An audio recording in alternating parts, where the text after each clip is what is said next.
So let's unbox the CamSec AI Pro Mini.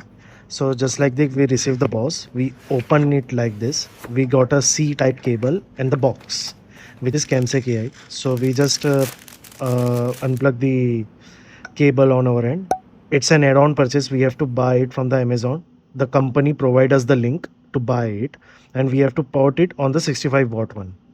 Once we port the C-type cable on the adapter, we have to port the next C-type on this area. Once we port it, the device gets switched on.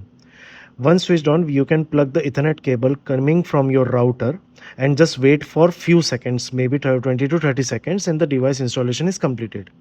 Once it is completed, you just have to open the Google Chrome on any browser or any place anywhere and open the link provided by CamSec AI.